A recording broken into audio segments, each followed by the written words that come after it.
যত রকম ফসল আছে, ধান, পাট, তারপরে হচ্ছে মক্কা, তারপরে হচ্ছে গন্না, তিল, আলু, পেঁয়াজ, মানে এনি প্রোডাক্ট, যে কোনো প্রোডাক্টে আপনারা এটা ব্যবহার করাতে পারবেন।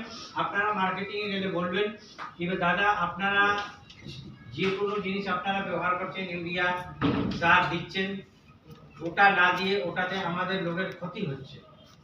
আমাদের এই প্রোডাক্টটা যদি আপনারা ব্যবহার করুন, তাহলে আমাদের প্রোডাক্টটা টোটালি অর্গানিক, কোনো রোগের কোনো কিছু হবে না।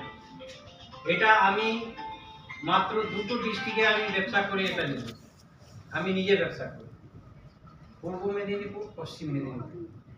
এই যে সিজন এখন চালু হয়ে গেল, এখন থেকে নিয়ে মার্চ অবধি কয়েক লাখ টাকা শুধু অর্গানিকই আমি বিক্রি করি। তো এটা ব্যাপারে একটু ভালোভাবে জেনে নিন, না হলে আপনারা না জানতে পারলে